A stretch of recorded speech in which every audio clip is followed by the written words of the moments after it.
चलो पहला क्वेश्चन देखो। अच्छा, एक और खास बात, आपको याद है जब मैंने रिलेशन बताया था, जब मैंने रिलेशन पढ़ाया था आपको, तो मैंने आपको एक खास बात बोली थी कि अगर कोई चीज ट्रू है, क्या है, ट्रू है, तो आपको फिर लिख देता हूं, अगर कोई चीज ट्रू है तो आपको एक सेट पैटर्न यूज करना पड़ता है, और अगर कोई चीज फॉल्स अगर है तो आपको उसमें स्टेटमेंट या एलिमेंट लेके बताना पड़ता है। ठीक है, क्या आपको याद आ रही है कुछ ऐसी बात जो मैंने बोली थी कि अगर कोई चीज ट्रू है तो एक सेट पैटर्न, दिमाग ये लगाना है, सेट पैटर्न का यूज करें। ठीक है, आया समझ में? अगर कोई ट्रू है तो उसमें सेट पैटर्न का यूज करोगे, फॉल्स है तो एलिमेंट्स लेके बताओगे। ठीक है, क्लियर हो गया? चलो, अच्छा एक चीज और बता दूं, ऐसे फंक्शन जो वन वन और ऑन टू दोनों हो तो उनको बाइजेक्टिव फंक्शन बोलते हैं। क्या बोलते हैं? Bijective function. क्या बोलते हैं? बाइजेक्टिव फंक्शन बोलते हैं। क्लियर हो गई बात? तो कहीं बाइजेक्टिव आ जाए तो वन वन ऑन टू दोनों हो तो उसको बाइजेक्टिव। चलिए अब आ जाते हैं फटाफट इस क्वेश्चन पे। क्या लिखा है?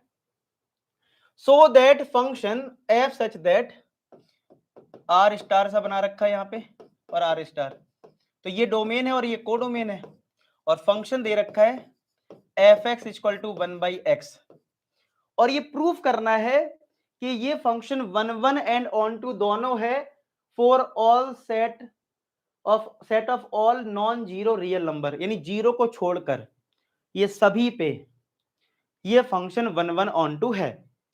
अगर आपको किसी भी क्वेश्चन में प्रूफ करना है तो ये बहुत आसान हो जाता है, फिर आपको सेट पैटर्न का यूज करना है। क्या यूज करना है?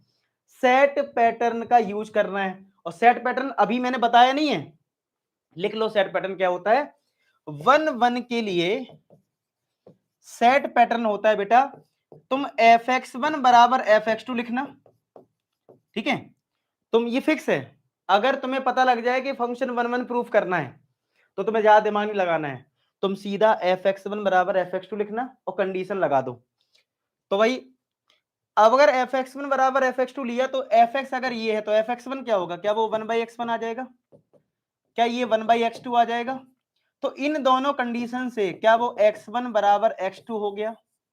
क्या x1 बराबर x2 हो गया? बता दो कमेंट सेक्शन में, यस और नो बता दीजिए कमेंट सेक्शन में। समझ में आई बात? ये फिक्स है, ये फिक्स है, ऐसा ही करना है।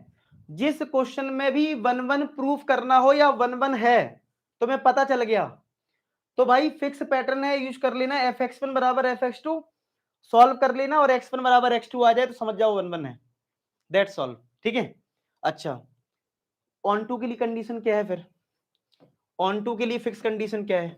तो अगर एफ एक्स बराबर वन बाई एक्स है और अगर वो ऑन टू फंक्शन है तो इसकी सेट कंडीशन क्या है?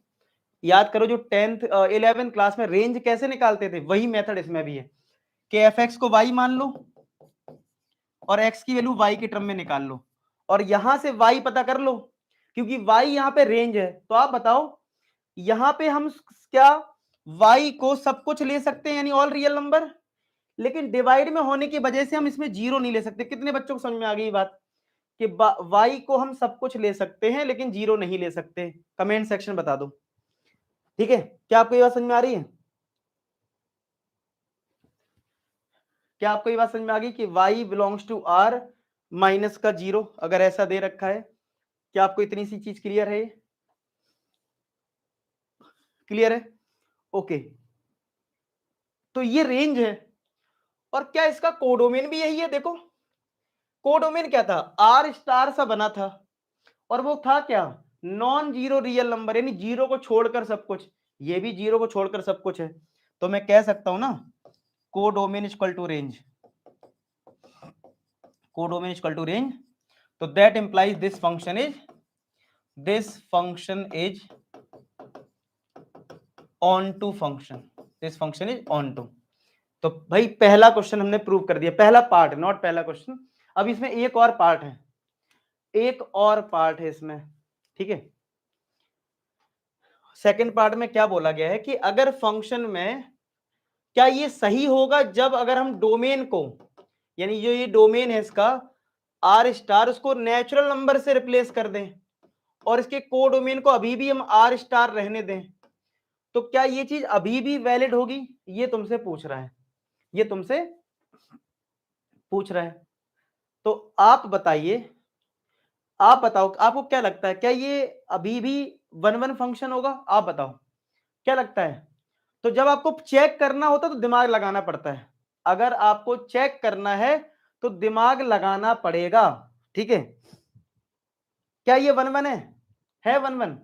तो थोड़ा दिमाग लगा लेते हैं, चलो दिमाग लगाते हैं। अगर डोमेन नेचुरल नंबर है तो मैंने x को 1 रखा तो 1/1 1 आएगा, 2 रखा तो 1/2 आएगा, 3 रखा तो 1/3, यानी साफ पता चल रहा है कि हर एक एलिमेंट पे डिफरेंट इमेज तो आएगी। तो अगर आपको पता लग गया है कि डिफरेंट इमेज आ रही है और ये फंक्शन अगर 1-1 है तो सेट पैटर्न यूज करोगे, तो सेकंड पार्ट के लिए भी बेटा पूरा कॉपी पेस्ट मार देना है। अब ये n है और ये r स्टार है, ठीक है। और अगर ये सेट, मैंने बोला ना अगर कोई चीज ट्रू है तो सेट पैटर्न, ठीक है, इसको हटा देते हैं, ठीक है। समझ में आई बात? क्या हो गया, आप लैंग्वेज पकड़ने को, कितने बच्चे समझ में आ गया कि सेकंड पार्ट में भी यही चलाओगे? आप कहोगे सर वो लिखना है कि नहीं लिखना है कि 1 पे 1/2, सॉरी 1 पे 1, 2 पे 1/2, नहीं लिखना है, कोई नीड नहीं है। अगर ट्रू है तो सेट पैटर्न, अगर ट्रू है तो ये सेट पैटर्न यूज होगा, अगर ट्रू है तो बेटा सेट पैटर्न यूज होगा, ठीक है। आया सबको समझ में?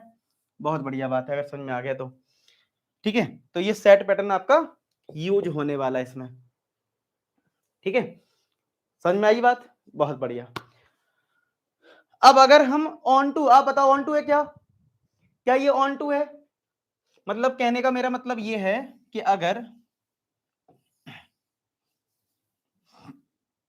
अगर मैं ऑन टू की बात करूं, अगर यहां पे मैं ऑन टू की बात करूं आपसे, तो क्या ऑन टू पॉसिबल है? बताओ क्या ये ऑन टू होगा? देखो डोमेन तो नेचुरल नंबर है, यानी 1 पुट करा तो 1 आया, 2 पुट करोगे तो 1/2 आएगा, 3 पुट करोगे 1/3। ये हमारा ए है और ये बी है। तो आप लोग कह रहे हैं ऑन टू नहीं है, कुछ लोग लिख रहे हैं यस। एक बात बताओ, अगर हम नेचुरल वैल्यू पुट करेंगे इसमें, अगर हमारा फंक्शन 1/x है तो सीधी बात है आंसर जो है वो पॉजिटिव नंबर ही मिलेगा, आउटकम हमेशा पॉजिटिव आएगा।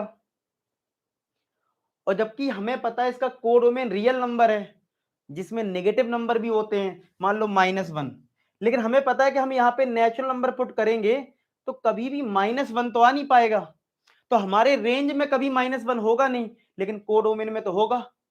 तो क्या कोडोमेन और रेंज अलग अलग है? यस और नो? किस किस को समझ में आ गई बात कि यार यहाँ पे हम जब वैल्यू पुट करेंगे डोमेन की तो जो आउटकम आएगा वो हमेशा एक पॉजिटिव नंबर आएगा, लेकिन कोडोमेन में तो नेगेटिव भी है, तो इसका मतलब ये इक्वल नहीं है।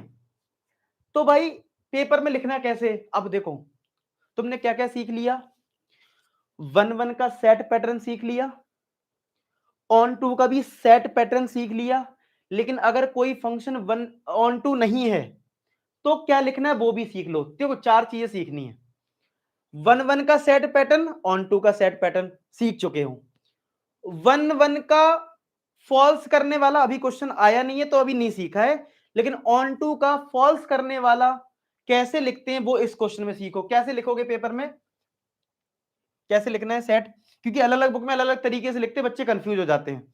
तो लिखोगे ऐसे, there is no value of x, there is no value of x for विच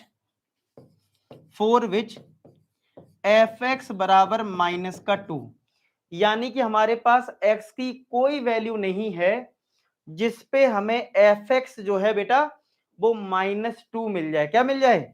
-2 मिले, ठीक है। तो इसका मतलब है हमारा आउटकम कभी -2 नहीं आएगा, जबकि कोडोमेन में ऐसा है, तो हम लिख देंगे that implies codomain not equal to range.